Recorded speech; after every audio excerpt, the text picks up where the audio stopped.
STF decide descriminalizar porte de maconha para uso. Maioria entendeu que porte de maconha para uso pessoal deve ser um ilícito administrativo, e não penal. Ministros ainda não definiram parâmetro para separar usuário de traficante. O Supremo Tribunal Federal, STF, já tem maioria para descriminalizar o porte de maconha para uso pessoal. A sessão desta terça-feira, 25, foi interrompida, e o resultado deve ser proclamado em uma sessão posterior. Só depois da proclamação do resultado é que a decisão passa a ter efeitos. A determinação, vale frisar, não representa que o Supremo esteja legalizando ou liberando o uso de entorpecentes. Para você que está chegando agora no canal, este aqui é o Prefiro Investir, canal que é dedicado a investimentos, negócios e empreendedorismo e também notícias que impactam o seu dinheiro. Se você ainda não conhecia, te convido a ficar aqui conosco e ampliar seu conhecimento juntamente conosco. Aproveito também para lhe pedir sua inscrição, pois ela é muito importante para nos ajudar a trazer este e outros conteúdos para o canal. Vamos ao vídeo. Votaram a favor da descriminalização os ministros Gilmar Mendes, Luiz Roberto Barroso, Rosa Weber, Carmen Lúcia, Dias Toffoli, Alexandre de Moraes, Edson Fachin. Votaram contra a descriminalização, ou seja, para manter o porte para uso pessoal como crime. Cristiano Zanin, Nunes Marques e André Mendonça. Como foi a sessão desta terça? Logo no início da sessão, o ministro Dias Toffoli pediu a palavra para apresentar um complemento do voto da semana passada e afirmou que havia 6 votos pela descriminalização. Com isso, afirmou que o voto dele se soma aos outros 5 ministros que já haviam se manifestado a favor de descriminalizar o porte de maconha para uso pessoal.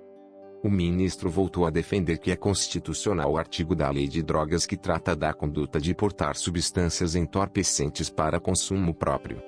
A preocupação dele é de que, ao conferir interpretação ao porte de maconha, que se entenda que os usuários de outros tipos de drogas cometem crime. No entanto, Toffoli concluiu que o Supremo precisa evoluir no seu entendimento e passar a considerar que a conduta é um ato ilícito administrativo que, se cometido, sujeita a pessoa às sanções que já estão na lei. Ou seja, o ministro entende que o ato é válido e não tem mais efeitos penais. E que o Supremo não precisa conferir uma interpretação ao artigo, já que o próprio legislador, ao não prever pena, teria optado pela descriminalização do porte de drogas para consumo pessoal. Toffoli considera que, apesar de casos deste tipo ainda permanecerem na justiça criminal, isso não traz efeitos penais para a conduta do porte de drogas. Quanto à diferenciação entre usuários e traficantes, o ministro considerou que a distinção baseada apenas na quantidade pode não ser suficiente para tratar da questão. Ele, portanto, não fixa a quantidade. Por isso, votou para que o Congresso Nacional estabeleça as medidas para mudar a política de repressão ao tráfico de drogas e ao tratamento dos usuários com enfoque em saúde e recuperação. Política de drogas.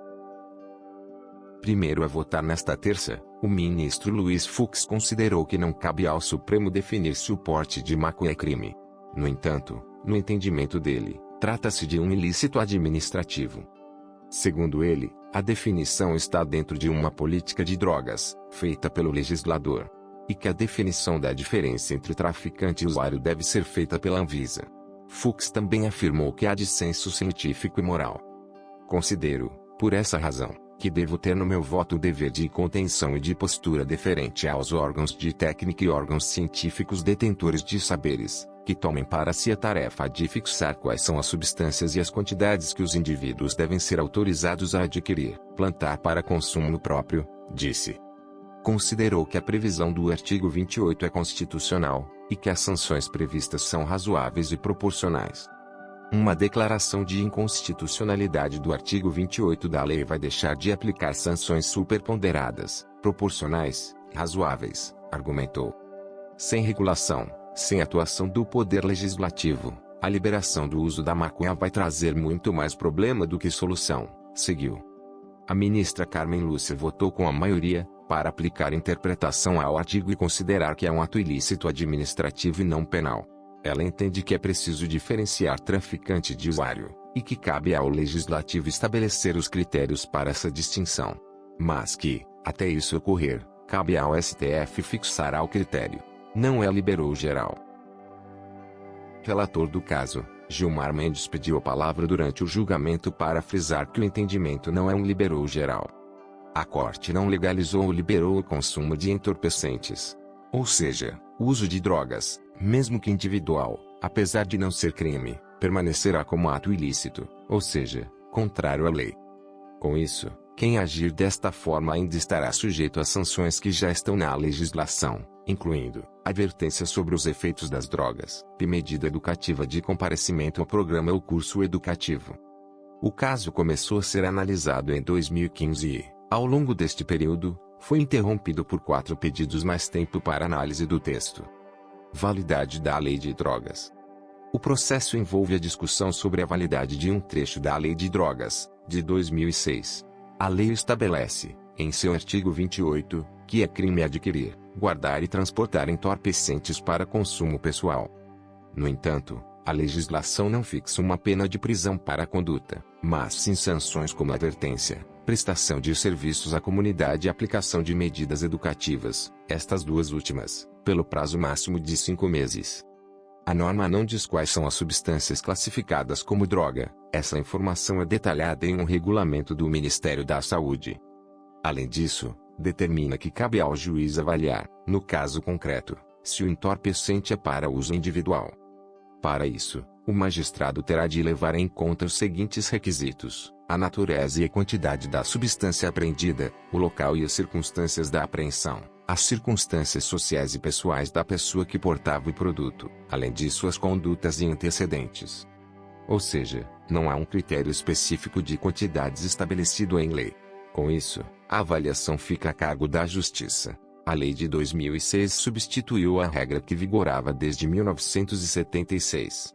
Na antiga lei de drogas, carregar o produto para uso individual era crime punido com prisão, detenção de 6 meses a 2 anos, além de multa. O Supremo foi provocado a se manifestar a partir de um recurso que chegou à Corte em 2011. O caso envolve a condenação a 2 meses de prestação de serviços à comunidade de um homem que portava 3 gramas de maconha dentro do Centro de Detenção Provisória de Diadema, São Paulo. A Defensoria Pública questionou a decisão da Justiça de São Paulo, que manteve o homem preso. Entre outros pontos, a Defensoria diz que a criminalização do porte individual fere o direito à liberdade e à privacidade. Estes direitos fundamentais estão previstos na Constituição. Como a matéria envolve a Carta Magna, cabe ao Supremo se pronunciar. Se você gostou deste vídeo, não se esqueça de se inscrever em nosso canal. Clique no botão de inscrição abaixo e ative as notificações para não perder nenhum de nossos próximos vídeos. Juntos, podemos continuar aprendendo e crescendo rumo ao sucesso. Obrigado por assistir e até o próximo vídeo.